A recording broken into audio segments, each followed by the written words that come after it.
Welcome to Don't Fuck This Up, the podcast answering the ultimate question, how the fuck did you land that cool job? I'm your host, Lauren Alvarez.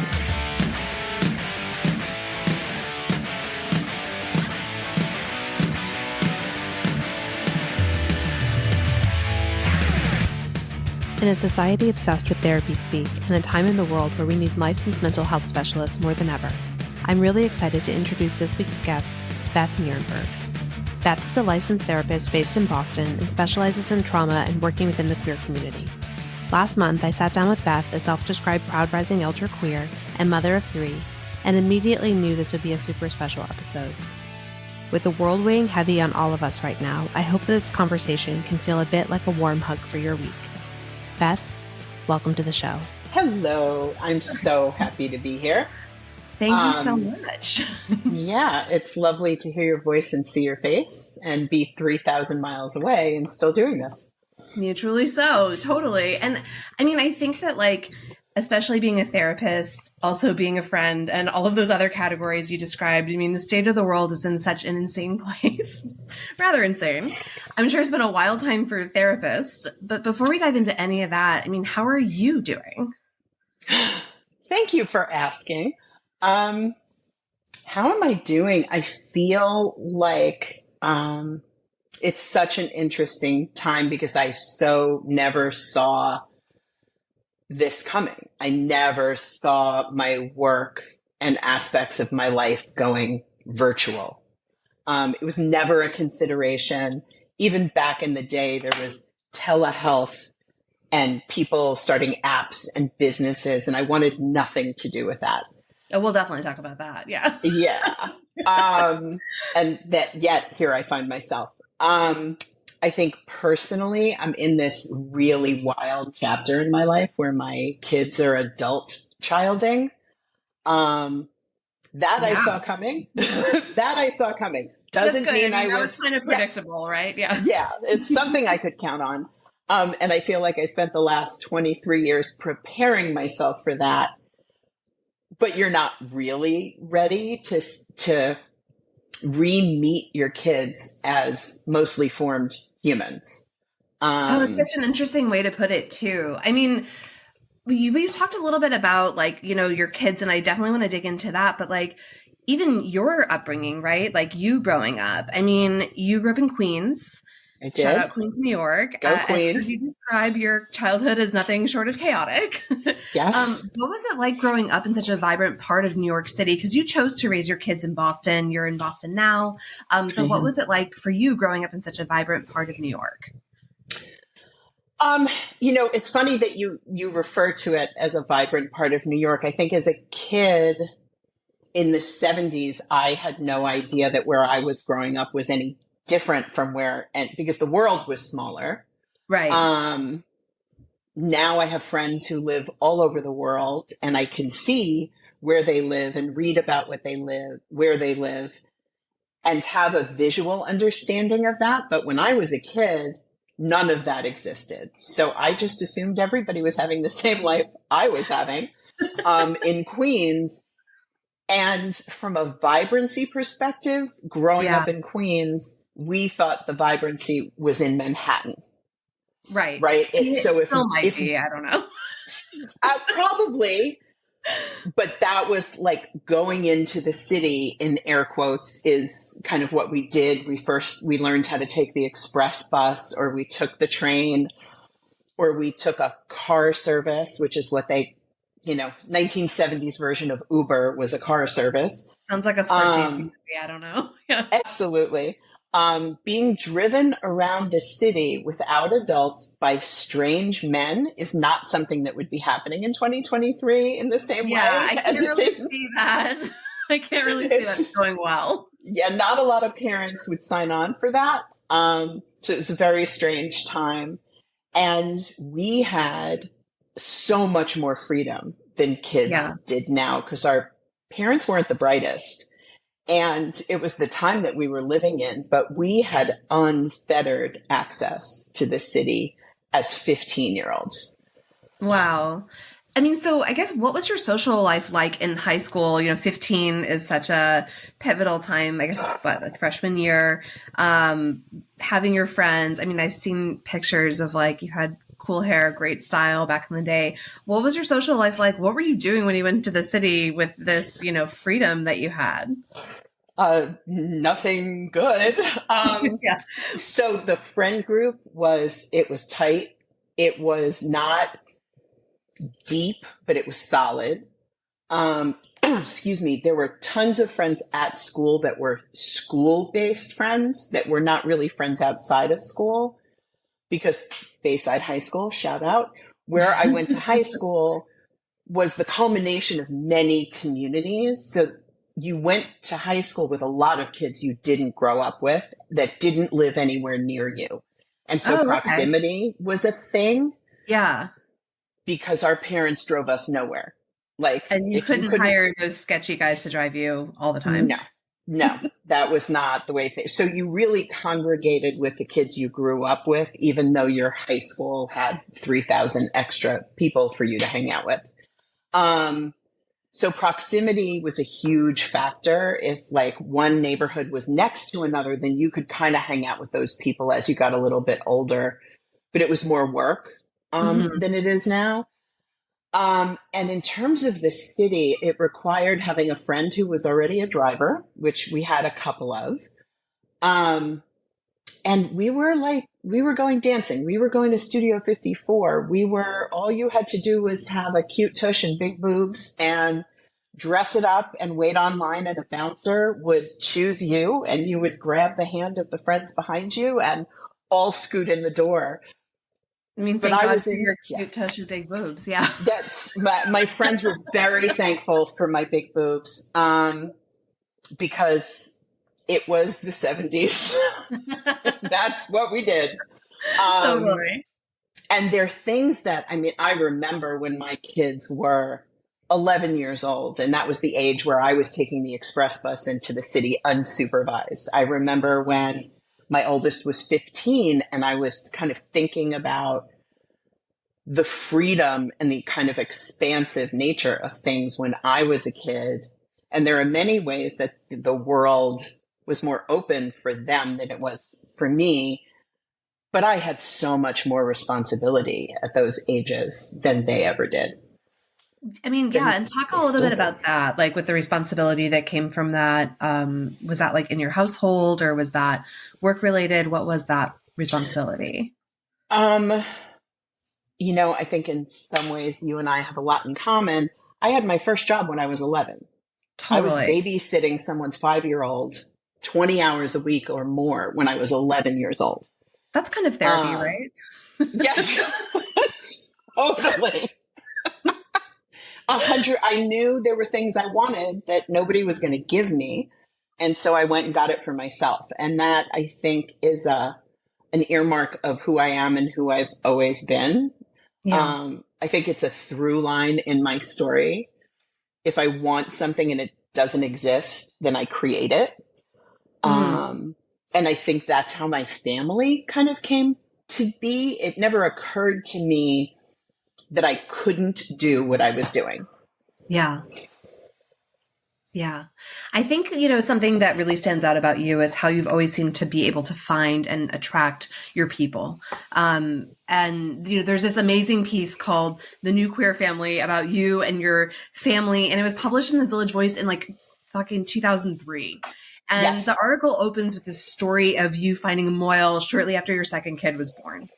And I actually had to pull the quote directly from the article because it's so fucking good. It just totally describes, it says, when Beth Niernberg began to search for a mohel, she didn't have time to track down someone who has dealt with gay and lesbian families before.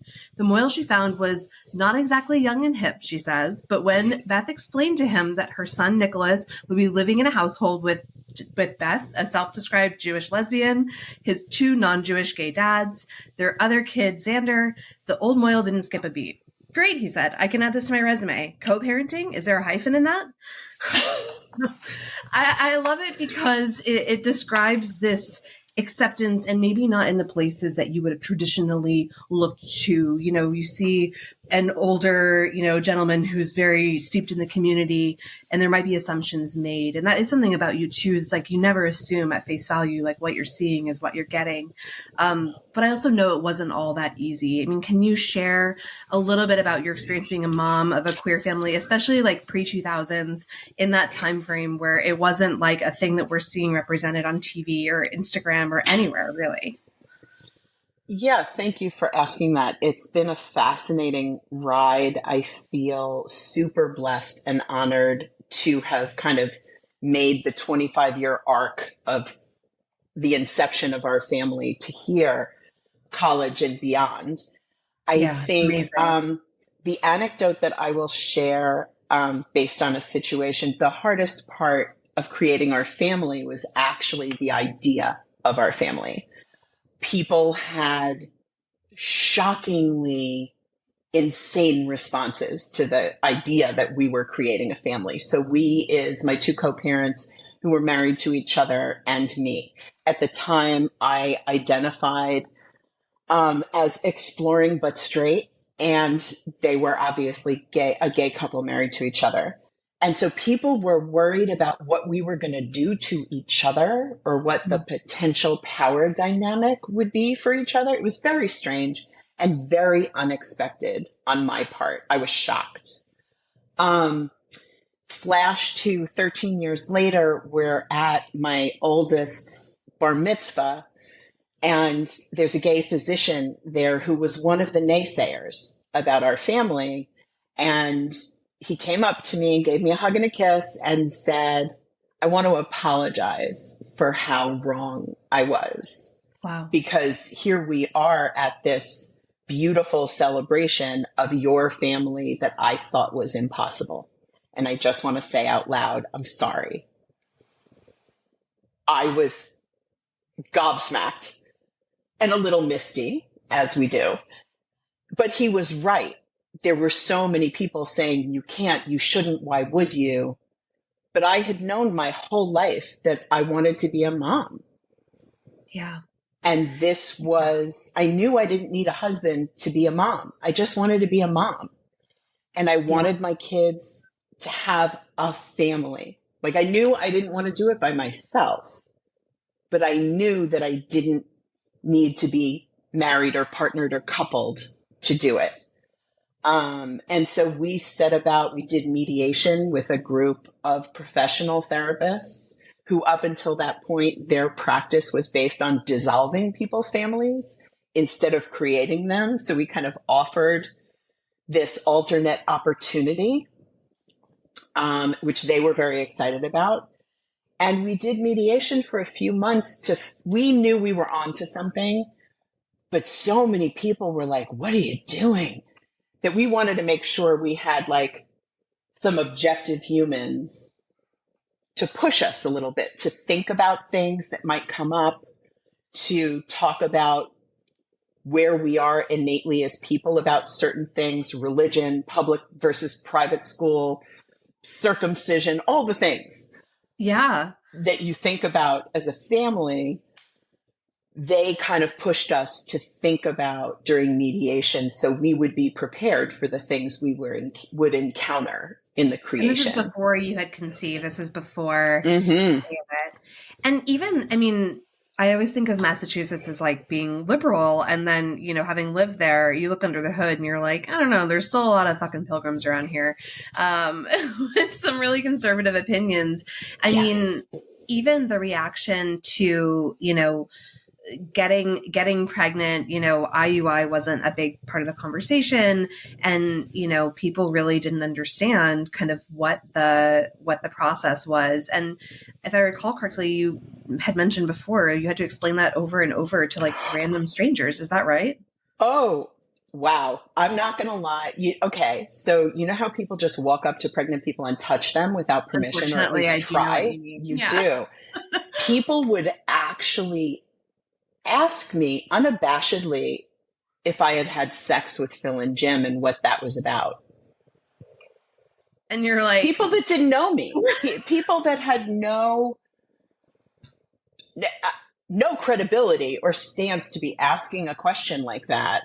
People were like, oh my God, that's it. Did you have, wow. What do you mean? How was that? You're so rude, first of all. Second of all, no, that is not how we made babies. But why do you think that's an appropriate question to ask? Like, there were some points in time where I did feel like a panda in the enclosure at the zoo, and people would be like looking cockeyed at us, expecting some kind of freak show. And I had a dear friend at the time when my kids were super little, and she said, I was so excited when I realized that maybe we would be friends, because I thought you were going to be this just swinging from a vine kind of wild child, and you're really much more like June Cleaver. Yeah, totally. And I think that speaks to like, there is still to this day, I think there's such a misconception about what a gay family looks like. And, something that is, your household runs pretty traditionally. I mean, I'm sure it was complicated having multiple parental opinions. Two was plenty for me back in the day, but then you bring a third party or even sometimes a fourth party involved, Yep. and it's like there's a lot of permissions, there's a lot of opinions.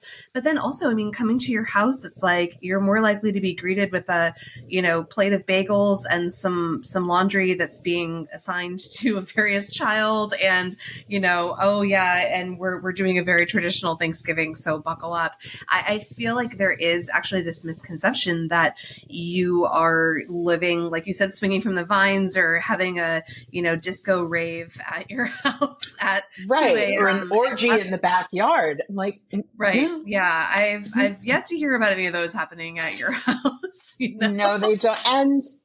And we do invite people in with intentionality. Our home, we intended it to be an open door where people could just come and feel warmth, right? And community, gay, straight, or otherwise. And there have been moments where people have come here, queer people often have come here with the idea that maybe someday they want their own family and they want to know what that can look like, because it's not something they experienced. So we've had many sweet, loving lesbian couple come over to hang out with my kids to kind of scope out what it looks like to live as a family. Yeah. And that's delightful. And I remember when things got politically batshit in this country and I was living in a place, but so many times, but at the beginning of shithead's reign of terror, I remember thinking, and before that, actually, that's true. I wish I could invite those politicians, and we know of whom I speak, not that one, but other ones, more reasonable ones, to come to my house for dinner and understand that we are not having a different dinner than they are. Yeah. The orientation and the gender identity are not relevant in that moment. We're having dinner. I'm making brisket. I'm making kugel. We're having taco night. Whatever it is, we're doing the same thing as the people in the house next door. But I think it so often gets storied as some bizarre, deviant cult. And that's not what's happening in my house. It was a safe space where people could come cry on your porch, I think is a thing you've talked about before. It's a thing. Just show up and cry on Beth's porch because she's ready. I mean, I think that also, like, we've kind of been put into this, like, social pulverizer, especially like now in 2023 and probably started in COVID.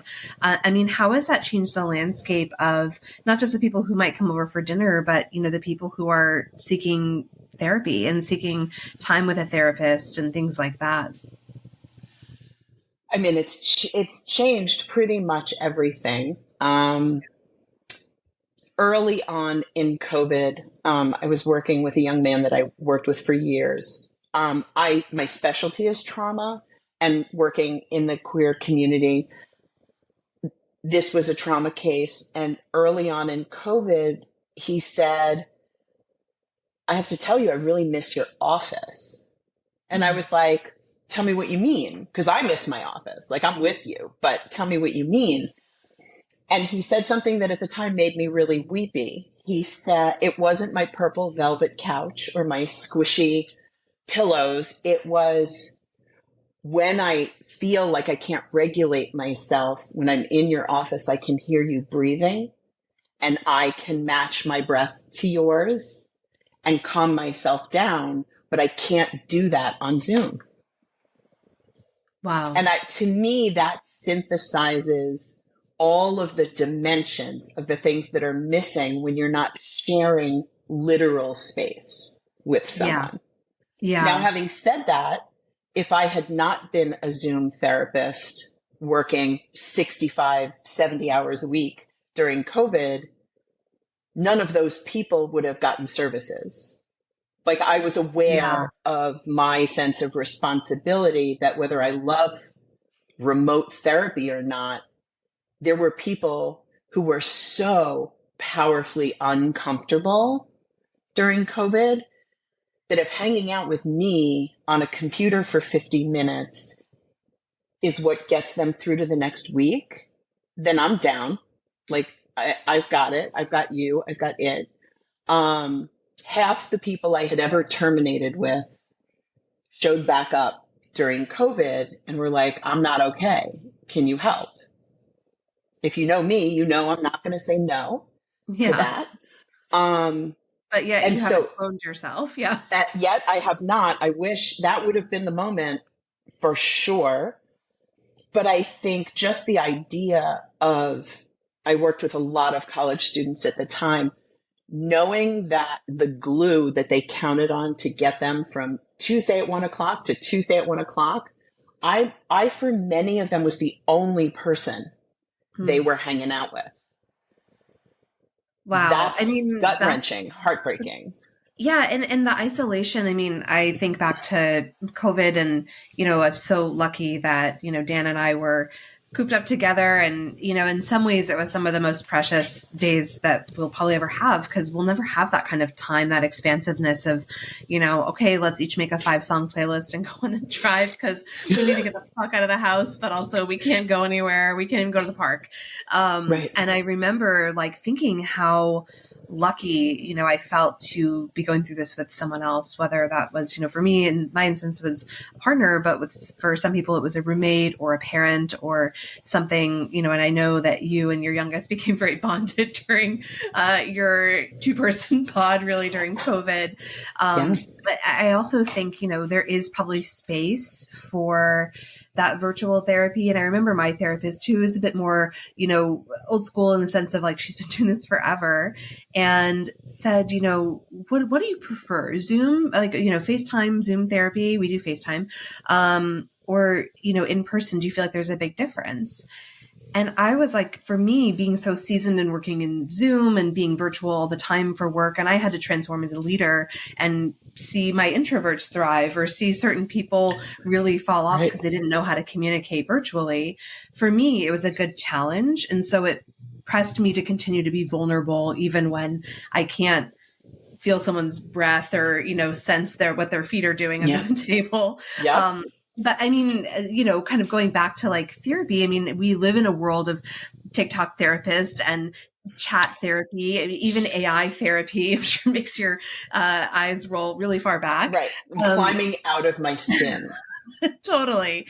I mean, what advice would you give to someone who wants to pursue a career in therapy now? Because we are in this time that is so different than it was when you made the decision to become a therapist. Yeah. So I was a therapist when I was 8 years old. There was nothing else for me to become but a therapist. There were interludes in between in retail space and things like that were the beginning of my adult life. But I always knew I wanted to be a therapist. If I was counseling myself right now in 2023, I would go to nursing school. I would become a clinical nurse practitioner. I would become a psychiatric prescriber because I feel like the gap between a therapist and a prescriber often causes so much chaos for the people that we see. And the people that we see are often so overburdened and under-resourced already that being able to talk to the person that's actually prescribing your meds is a whole new world, right? Especially when we're talking about kids and families, single moms who are trying to get their kids to sessions left and right, and then the psychiatrist. It's a lot. And if I could go back and do it again, that is absolutely what I would still be a therapist, but I would be able to prescribe when needed, because I don't believe everyone needs meds. But I do believe when you need them, it's really helpful for the person that's sitting with your soul every week to be the one to help you with that. And so I think that that's the shift I would be looking at. I think I have a dear friend who's a brilliant trans prescriber who works for a group who only provides care to trans-identified humans, and the care is given by trans-identified humans. And so there's something so beautiful in that model, right? If you can see it, you can be it, and just being innately understood by the person that you're meeting with, I think is so powerful. Yeah. It's why I do a lot of work with kids or adults who were adopted and had some kind of adoption story that's gotten stuck for them. I work with a lot of kids and young adults who lived with a chaotic childhood like I did.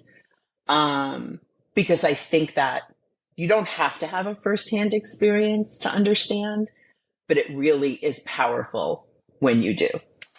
Yeah. And I can relate to even, in, my experiences as a coach or going into organizations, in leadership, whenever I could see something that was an inkling of myself represented, it always felt more possible for me to be accepted there. It always felt like, oh, there's other women in leadership. I'm not just coming in to be the, token woman who's going to bang the table and fly the banner and have to get in every fist fight. Like there's a group of people. Okay, I think I'll have some support here versus, other spaces, where you don't see any of yourself represented. I mean, there's been times I interview at a company and every single interview is a white man and they are not even cognizant that like scheduling 6 meetings with 6 people who sort of have the same experience. They went to the same type of school. They went to the same, probably in the same fraternity, and they've referred each other and worked at all the same companies, and they kind of look alike. So where do I fit into that? And I think similarly with a therapist, you want to see something about yourself represented or something also maybe that was like missing for you that okay, well, I was adopted and I felt really stuck on this, but Beth said that was a catalyst and that actually made her do all these things. So I could do that too, and I think that being that representative also has a tax, right? Yes. Because you're also constantly putting, that energy out. Do you feel challenged to set boundaries when it comes to how much time and energy you give back to patients? I mean, we'll talk about personal life too, but when it comes to patients, like you can't turn it off. It's not like, okay, the meeting's over, go close the laptop. What is that challenge? I think I was never as challenged in that realm as I was during COVID.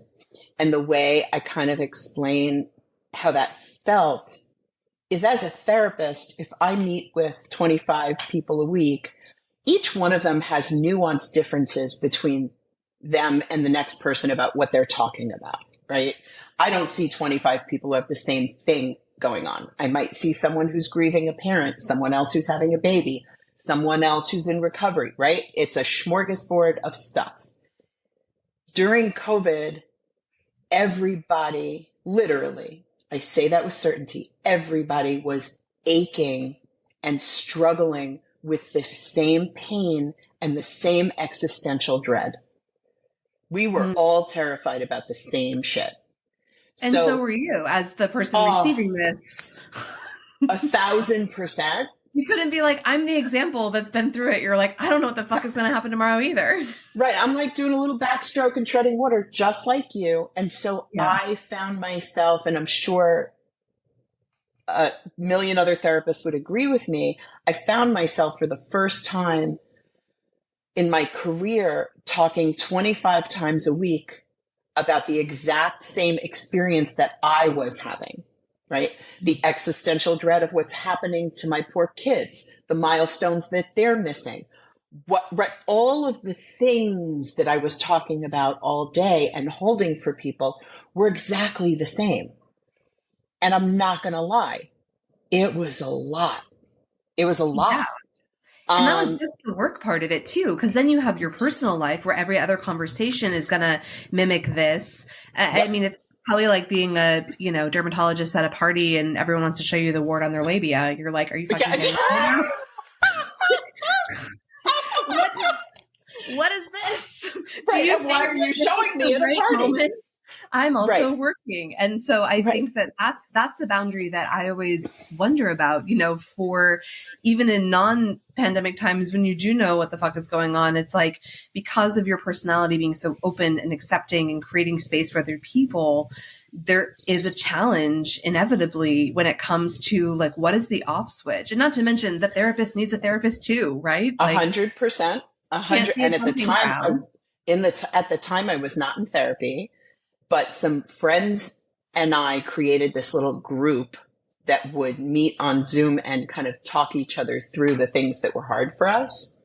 Yeah. As therapists during that time, I think back then I used to do these little things on Facebook I called my mental health moments, because I felt like my experience was so similar to so many other people's experiences. At the moment, it was therapist and a mom, because those were the things that were the most prevalent for me. And so I would do these 1, 2, 3 minute little Facebook live situations. And it felt like a way of like holding hands with people when you're treading water in the ocean, wondering how far shore could actually be. And what's swimming underneath you. Yeah. Exactly. And so for me, that actually helped me more than it felt like I was hemorrhaging stuff in other directions. It felt like a judicious use of my thoughts and feelings to share with other people. I think I also just had a different perspective. Of course. As a therapist, that sharing what I was thinking out loud sometimes made it a little easier for somebody, or made somebody else feel like they weren't quite as crazy as they thought they were, because maybe somebody else was thinking what they were thinking. Yeah. And I think I never fancied myself a MacGyver, like somebody who just cobbled together shit from nothing. But during COVID, absolutely, I was the queen of cobbling shit together from nothing, because that's what we all had to do. The queen of cobbling. I love it. The queen of cobbling. Yeah. And I do want to say this out loud. People keep using the term post-COVID. Mm-hmm. We're not post-COVID. Totally. One of my friends in New York has COVID right now. I mean, so many people have it right now. It may feel less death-defying than it used to, but for me, the parts that linger are the incredible levels of anxiety that adults are holding, that parents are holding, that a younger generation is feeling like this world is kind of fucked up. And that 2.5-year pause was super fucked up. And if I see it as a crystal ball of what the future could look like, deuces, I'm not interested. And so I think the media is talking a lot about like the kids are not okay. I am here to say, as a therapist who works with families and kids, it's the parents that aren't okay. Oof, yeah. I'm so worried about the kids. The kids aren't okay. They all need therapists. I think the parents need support in finding a way to parent from a more secure, less anxious place. Yeah. Because COVID turned it all upside down. I mean, what advice could you share with a listener who is a parent, who is feeling like what you just said, they just snap their fingers in the car and they're like, fuck, that's me. What advice would you give them? It's broad stroke. So, Yeah, I mean, I think my advice would be look inside before you start trying to fix your kids. Really look inside, maybe with the help of a licensed therapist, to help you turn down the volume on the scary things and be able to actually take in the beautiful moments and the progress your kids are making rather than looking for the things that they missed. But really taking responsibility for how COVID changed you, not just how COVID changed the world or your kids. Wow. Yeah. And I think, also just knowing that there's so many people who are encountering, things that they never encountered themselves as parents, and they're like, oh, my kid is, questioning their gender identity. And this is terrifying to me because I don't know what to do, not because I disagree with it, but because I don't know what to do, or, those types of things. So your recommendation in a situation like that specific, would be for them to sort of pause and look inward. What can I do to be supportive? What can I do to show up as a better version of me? Why is it setting off alarm bells in my head? What's my discomfort, right? Sitting with it and then seeking a licensed therapist, not TikTok therapy, but seeking a licensed therapist who can begin to help them navigate before it's even pushed back on to their kid to say, oh, we need to talk about this. Like, get the conversation right in your head and with yourself first. Is that what you're saying? Yes. And I think the other way that I talk about that sometimes is don't be so willing to make your kid the designated patient, right? Your family's the patient. If your kid's uncomfortable and dysregulated or seems disconnected from you, that didn't happen on its own. Yeah. Before you find a therapist for your kid, spend some time talking to an expert about how your family is functioning and really put some thought into that before you're sending the message to your child. We think there's something wrong with you. We're going to have you go talk to somebody. Right. Now, that's not, you don't need to have something, quote, wrong with you to talk to a therapist. But the way it gets internalized by kids often is my mom thinks I'm too anxious. And then you meet mom and you're like, holy shiitake mushrooms. Mom's really anxious. Yeah. But she's not getting. You can probably see I'm like going somewhere with that. I'm like, oh, wow. Yeah. My parents definitely thought, my mother thought that I was ADHD and she was very convinced. And, I grew up in the time of like Ritalin Nation, and was very, very convinced that I was ADHD and needed to be medicated. And I remember her bringing me to a doctor and having them evaluate me. And thank goodness for this person, because they said, I don't think she's ADHD. I think she just really enjoys life and has a little joie de vivre. So just let it be a good thing, Yes. And thank goodness, because I could have very easily been like the other 50% of the people in my grade that were on, prescription Ritalin at that time, or, or worse. It's just like when she went to send me to a Christian school, I was like, I heard they have great drugs, and that nixed that conversation, because even though I wasn't doing drugs, I was like, I'm definitely not going to a church school. But no, I think it's so funny you said that. And I was like, oh my God, I haven't thought about that moment in forever, but that was totally them transferring their, anxieties and their kind of inability to deal with energy. They were like, well, we got to put the kibosh on this kid, too much. And I think that's really sad. Well, and a lot of parents on their behalf are afraid they're missing something, Sure. right? That they're not giving their kids something that they need. And while we're talking about ADHD and neurodivergence, I do want to say out loud, where I have a captive audience, that one of the things that I think is missing for kids who get brought to the pediatrician and the therapist for attentional issues, it's very rarely an attentional issue. Sure, if that's what it is, address it. But I think what's missing from our schools and a lot of our kids' lives is what I call saturation.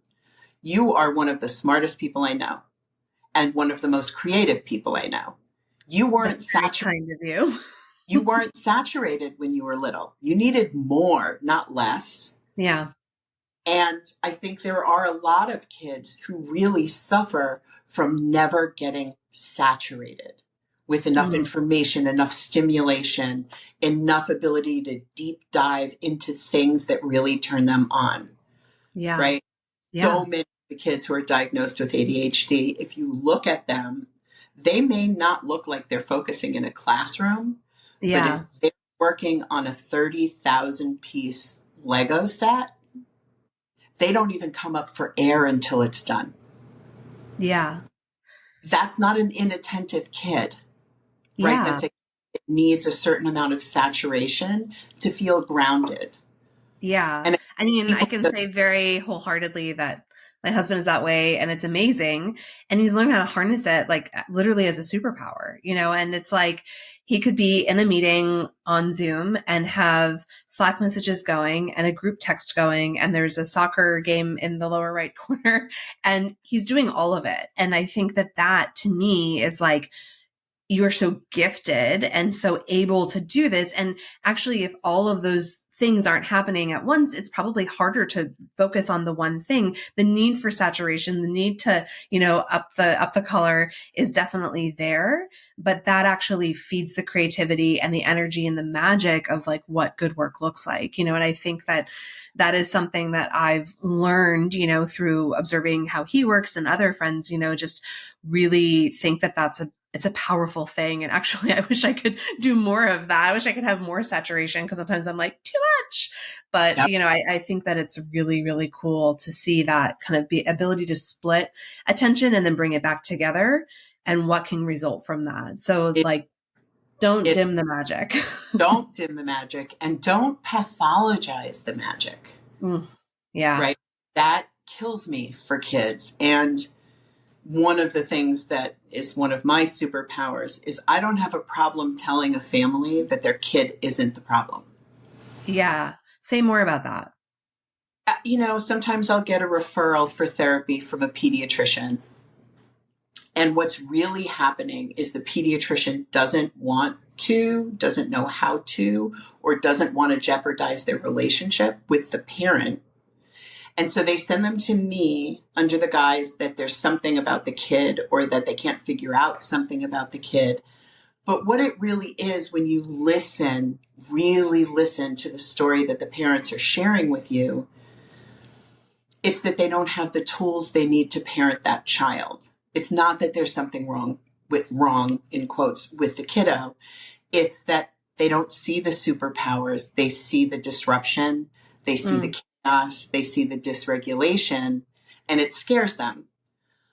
So rather than looking for a new tool belt, they're looking for someone else to solve the problem. And I, at 50, almost 8 years old, don't have a problem saying to a family, your kid doesn't need to be seen right now. They don't need their first therapy to be when they're 6 years old. You guys need to get some chops about how to parent this particular child. Do you then take on the parents as your clients or Yep. patients, or you do? And is there ever a time where you fire a patient in these scenarios? Yes. I wish you all could see my face. Yes. I have fired a few families. I have fired more than have fired me because often people don't. So I have thought about this a lot in the last 10 years. There's nothing wrong with discomfort. You're supposed to be uncomfortable. Yeah. Because you can't become who you're supposed to become in a constant state of evolution if you never get uncomfortable. That's right. And people in our culture are so quick to get the fire extinguisher and put out the discomfort, but the discomfort is moving you forward. It's bringing you to the next thing, whatever that is. Mm-hmm. But people just want it to stop because we've been taught that discomfort is bad. I mean, And imagine going to the gym and like you pick up the next weight up of the weights and you're like, oh, it's too much. You just like leave. Right.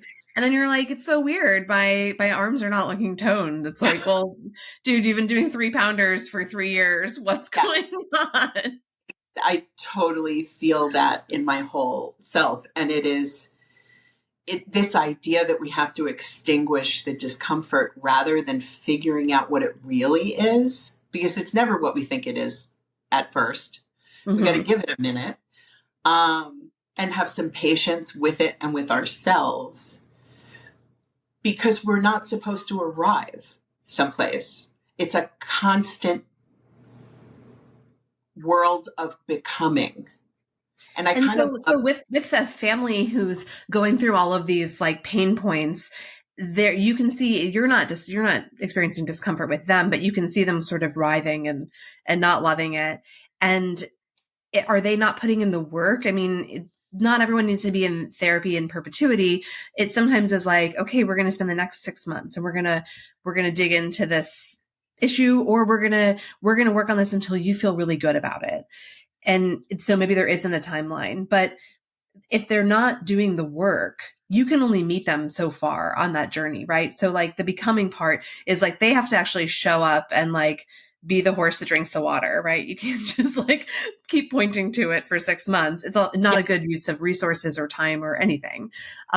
So, I mean, what does that look like? What is that conversation like? Well, so a couple things. One is the metric that I use to control myself and give myself some checks and balances is, am I working harder than they are? Ooh. Because sometimes we have clients in therapy and we're working so hard. We're throwing the spaghetti at the wall. We're listening and sharing and thinking and breathing. And they like open the Zoom for 50 minutes, click, close the Zoom, come back the next week, open, close, but they never have a thought in between Tuesday at 3:00 and Tuesday at 3:00. I wonder what that's like. Can't relate. Yeah. Me neither. But there are some people for whom that pace is all they can do. Mm-hmm. The work. So often with a family, what I will say is let's start with something that's really making you banana pants and show you that we can change that behavior in a really positive way so that you believe change is possible. So then we can change the bigger things, right? And so I will often ask them, what's the thing that's making your house rock? Yeah. Sometimes it's as easy as my 4-year-old won't get dressed in the morning. No matter what we put her in or him in or them in, within 10 minutes, they're crying because it's itchy or it's ugly or they spilled milk on it or whatever. And every morning, many a parent has said to me, I get to work in tears every morning because of the chaos in my home. So if we can fix that, then everybody's going to buy in to the fact that things can change. So those are the first things I go for. It's like the low hanging fruit that can get everybody to believe things can get better. Yeah. Cause it's like, you can't change or adjust what other people's behaviors are, as the person who's experiencing that chaotic environment, but you can change or regulate or suggest things as your own person. And that's kind of what you can operate in. And if that doesn't come from growing up in a chaotic environment, I don't know. Exactly. Yeah. But then it kind of helps them buy into the fact that the bigger things, the more nuanced or psychological things can actually shift. Yeah. The work is applied. And I am not a traditional therapist. I have seen more families where I've seen everyone in the family. I've seen a brother for insomnia and another kiddo for like explosive impulsive behavior. I've worked with the parents around parenting. I've had the grandmother and the au pair come in to learn about behavior modification, the positive ways to reinforce a kid. So I'm more than a little unkosher in the way that I do things. If you're a traditionalist and you're super buttoned up, I'm not your girl. But I wouldn't be your girl anyway.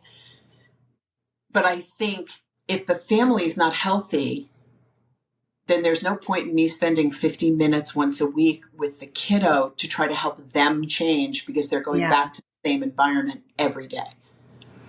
Yeah. I mean, I guess on that, like, what is your favorite part of your job? If you can even call it a job, I'm like, I think you're out here working miracles, but what is your favorite part of, your job as a therapist? So I'll give you two because it depends on the day which ones are my favorites. But in general, my favorite is the fact that I get to hold hope for people. That Mm. is my favorite part of my job. Um, when I meet someone and I see where they can be and I understand what they would look like in an evolution of change, I can like sit with that little box until they're ready to hold it. And giving it back to them is like the most powerful, amazing part of being a therapist for me. So if you use grief as a rubric, right? People, when they're in the middle of grief, don't believe they're ever going to feel better, ever. Mm. But I know they're going to, right? So I can hold on to that hope and, do the Hansel and Gretel, like crumbs to the candy house kind of situation where we're making baby steps and the person I'm working with can't even see them. But all of a sudden they're doing something they hadn't done in 9 months because they were so heavy and sad and grieving. Hmm. And so that's the yum for me. And I think the other piece is because I do a lot of work with young people and young adults. Um, the young adults are always more technologically advanced than other people. I'll get a text message 8 years after I haven't seen someone, and they'll be like, "Remember when you said that thing? Yeah, that thing. I know that now." That is Oh, that is just the best. I've had the same cell phone number for like 28 years, and I will never change it because I get those messages from people that are like, "Your voice is in my head. I just had a thing, and I'm so grateful that you said that thing to me." I got a totally. message last year. "Remember when you told me I should try rock climbing? Well, I just tried it, and what the fuck was I waiting for?" I mean, and that feels like a win, even on that level of rock climbing. I mean, I guess so. Conversely, like, what is your least favorite part of your job? And I think that's hard, probably because I know you're really passionate about the space that you work in. But what would be your least favorite part of it? Is it the tax that comes with not being able to at 2 o'clock sign off until 2 o'clock the next week, and you're still thinking about it? No, I've gotten really good at selectively holding things in my off hours, Hmm. right? Like if I have someone on my caseload that's going through a particular thing, and I know that Tuesday is the meeting with the doctor or the meeting with the teacher, I'll hold that, but not like in my gut. I'll just hold it up here and I'll make Hmm. a little note in my calendar that says, "Text Susie on Tuesday." And on Tuesday, I'll send Susie a text message just saying, "Thinking of you. I hope everything goes well." A, it's always fascinating for clients to know that their therapist is thinking about them when they're not in the room. That's always an interesting moment. But also, it's important for people to feel seen and held. And I'm more than capable of doing that. I have learned as a therapist to not hold other people's pain as closely as you do when you begin life as a Hmm. therapist. Um, and then I think the other part that gets complicated for me because it's too close to the bone is I have a trans kid. Hmm. And so when I'm working with trans humans or queer people or anyone who is marginalized in any way, the injustice of the things that they're suffering, the bullying or the I'll get a lot of like, "My father tries really hard, but he's never gotten my pronouns right." Like that hurts my heart. Like that makes me sad as a human being, not just as their therapist. Yeah. So those are when it comes close to the bone and it's close enough to my life or what I worry about for my own kiddo, those are the things I don't love. Yeah. And I mean, it's not like it's just isolated to the state of Florida or to, these one-off incidents. I mean, we're seeing a rise of incidents happening in New York, and we're seeing a rise of things happening in other large cities. And, it's no longer like it's not safe to hold hands in Kansas. It's actually like it doesn't matter where you are. So I can imagine that reality, both on a personal but also a professional level. There is that burden of almost responsibility that comes with thinking about it, because that they're seeing the same things that you are. So exactly to your point, my oldest child has recently experienced the most negative aspects of living life as a queer person in 2023, after I raised him in this bubble where he was safe, again in air quotes, for much of his child as a queer human. And when he experienced that violence, I didn't even know what to begin to do with that. The world is a really scary place for queer people and a lot of other people these days. But for it to hit so close to home was hard for me. Like I had to find ways to wall off that pain and that worry so that it wasn't present in my sessions, because I work with a lot of queer people. Yeah. Right. And I can't be hemorrhaging and helping people at the same time.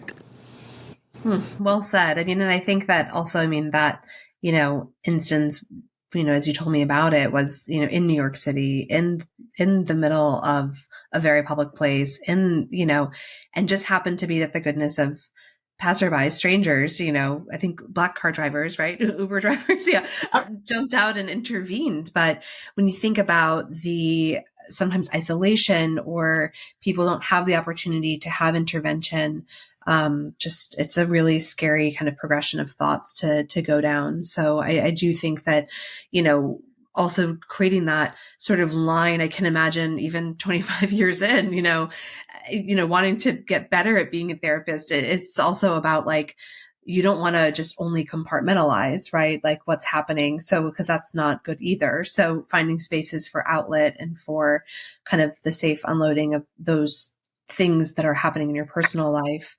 And then being able to also empathize when the same things are happening with your patients, in therapy. And it's not always about saying, oh, same, right? Yeah. Yeah. Same is never helpful in therapy. I agree. As you know. But I do think the place where same is super helpful is with parents, with other parents. For me to be able to be honest and transparent about, I couldn't hide my queerness if I tried, but I am at my age, in my point in my career, there's no one that I work with that doesn't know I'm queer. There's no one that I work with, if it's appropriate or relevant in any way, that doesn't know I'm adopted. Like I am the tuning fork. My life experience is relevant in that room. Yeah. In a very judicious way, but it is relevant. So when I talk to a parent about a kid who's transitioning, they know I know what it feels like to be that parent. They have a lot more respect for what I'm saying, because I sometimes say them in very clear terms about how they should be behaving toward their child. Yeah. But if you look at my website, you're like, oh, that's a lesbian. Like, like you can't miss it. And it's intentional. Is that the title of this episode? It might be. It might be. When I was a wee little clinician, I worked in a community where if I had been out about my sexual orientation, none of the kids in that program would have been allowed to see me for therapy. Right. I knew that from those kids, where they were from culturally, they would have had no access to therapy. And so I had to not be who I was, because I loved those kids and they deserved to have therapy. But when I left that place and finished my training, I promised myself I would never take a job or work in an agency or work with patients who couldn't know who I was. And so Was I, that the impetus for starting your own practice? Was like, I have to have a safe space for individuals to come where I can be fully myself and authentic, but also they can show up as themselves without judgment. yes. And the other reason for me was feeling very anti-insurance and not want, I came up in the midst of behavioral health management, starting to tell therapists how to do their jobs. And that is singularly the reason I don't take insurance, not because they don't pay well enough, but because they think they have a right to tell me how to do my job. And super bills fucking suck. I mean, let's be honest. So not taking insurance was a really liberating thing for you. And this is actually interesting. I've had this conversation with Dr. Stolberg, who was on a few weeks ago talking about this as it pertains to Chinese medicine and acupuncture, how insurance kind of creates these limitations and a box in which you must operate in. But I've never really thought about it in terms of therapy, that there is sort of a bucket of sessions that you're given with your therapist. And if you exceed that, then why and how is this coded and should that really be disclosed? Yep. And if your insurance is through your employer, there's always that question of like, how much information, how much of my benefits am I using? What are they seeing? I can imagine that's a whole exploration that is probably not worth it when you think about the time spent with your patients and then what you're going to also spend another 15 hours of insurance admin a week. No. Yeah. And I think for me, the secondary to that is that insurance companies really want you to diagnose somebody on the hello. Yeah. And I don't believe that you have to have a diagnosis to warrant talking to someone about your feelings. Yeah. So I'm not going to give someone a diagnosis that's going to follow them around like a puppy when they don't actually have one. Yeah, totally. Right? I can say my current therapist is very much of the same school of thought. And I once asked, I was like, oh, I realize I have some insurance coverage like through my work. And she was like, well, I could give you a diagnosis, but it doesn't really mean anything. And I was like, never mind. Let's not do that. 'Cause I know I'll carry that around with me and I'll be like, I'm diagnosed with this, even though she said it doesn't matter. But why did she pick this one? Like all of that, I think is kind of a little spooky when you're just trying to like have honest conversations on a weekly basis. And sometimes it's very steeped in a real thing. And sometimes it's like I show up and I'm like, I don't know what we're going to talk about this week, but I know it's going to be good. And the other piece, I think, is there's not a diagnostic code for I had shitty parents. That's not a diagnostic code. That would have been my diagnosis.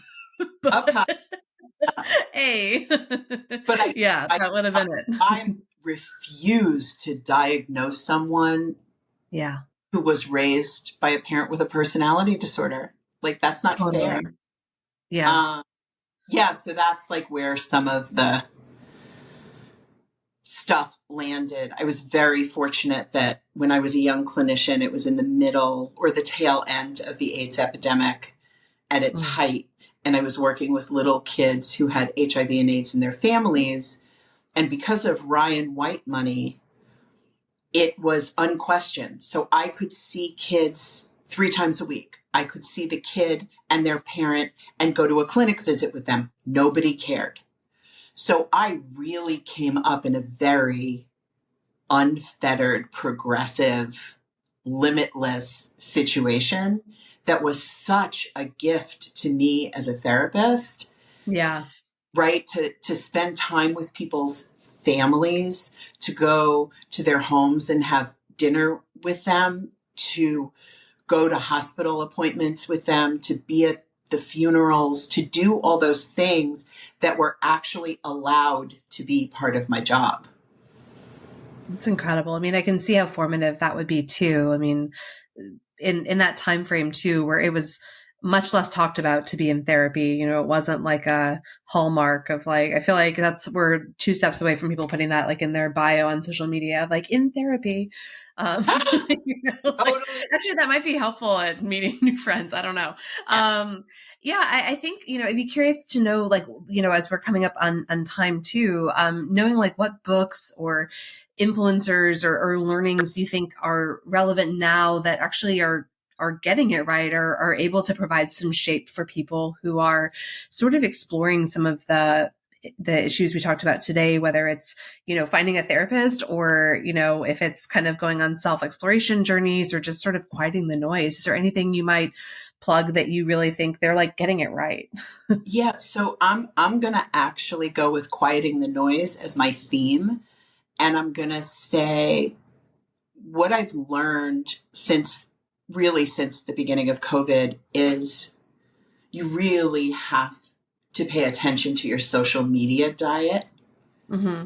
People pay attention to green juices and drinking aloe vera juice and all of these other wonderful things that people are looking to enhance their well-being. And then they open their phone and they're awash in nonsense, in things that don't make them feel good about themselves, in things that are giving them information that's so inaccurate and so biased based on that person in that moment in the way that that person's trying to make money.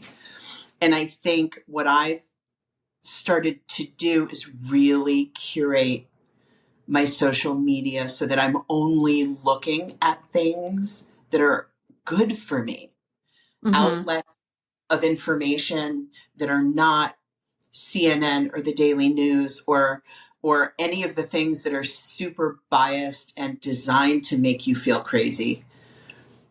I only read my news because for me, seeing it and having all those ticker tapes and all the boxes and the things is completely overstimulating.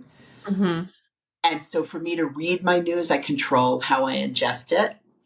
Um, my social media, um, at different times, it's looked like different things, right? So you can look at my social media sometimes and it's all food. It's like a food Yeah. orgy everywhere you look. It's the best donuts in New York, the best ice cream in Portland. I never go to Portland, but I know where the good ice cream is. Great. And then I'm trying to be more focused on healing myself with food and exercise and the way I think. And so I recurate all of my social media to meet that need. And I ask people and I look at other people's social media, people that I love and trust. I often am hanging out on your social media because it's not that I want to live in an echo chamber. I want to choose what I'm taking in because it literally affects every cell in my body. Yeah. And I think that also, you know, you, especially in your career, but also in your life, you know, you spend so much of your energy outward. And we've talked about this before, but putting energy out for other people. So everything that you're pulling back for yourself, whether it's what you literally consume in your body in terms of nourishment or what you're putting into your eyeballs that goes into your brain or anything. I mean, there has to be a balance in that consciousness. And anytime you do pull it back for yourself is a significant moment. And so being really mindful of what that looks like or what that sounds like is really important. I mean, if you got in your car and had to listen to music that you hated every morning, you would be grumpy probably, or you'd Right. start to like terrible music. Either one, not the Either vibe, right? both are bad. But the Both are other bad. do now that really brings me joy is I listen to books. Mm-hmm. I get lost in a narrative that makes me feel really good and doesn't add any tension to my life. What's a book that you've listened to recently that you love? So I just finished, I'm so bad at remembering authors' names, but I just finished a great book called Mame, which is about a Caribbean family and kind of understanding culture through the narrative of the daughter's life. Um, I'm trying to read kind of expansively so Yeah. that I'm learning about other people's cultures and what's important to them. I have a terrible propensity for walking into a bookstore, and I love bookstores. Walking into a bookstore and buying 8 books that all have some kind of thread of trauma or PTSD in them, because it's like it's like my metal detector. I can find them at 100 paces, and I'm trying to keep myself from doing that because I do it for a living, to read about it.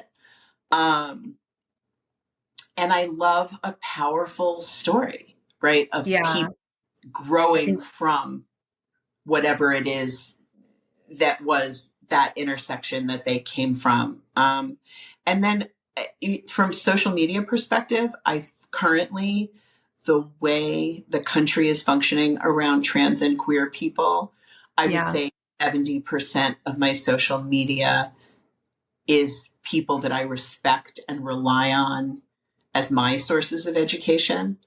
And my Instagram is Glow Mama B with hyphens, Glow hyphen Mama hyphen B. And if you go there, you can see who I follow, and some really powerful trans educators who I feel like every day make me a better person. So that's kind of where I'm at. It's not necessarily one specific thing, but it's being really judicious about what I metabolize. Because I think that's amazing. And I was going to ask where people can learn more about you. So we will put your Instagram in the show notes as well so that they can find those handles.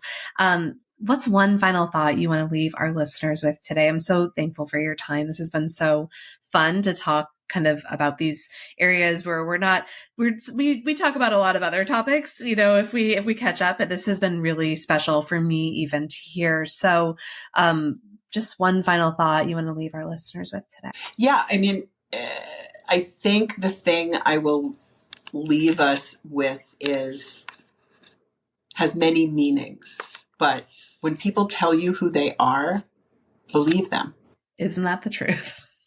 Period. I have nothing to add. I've been silenced.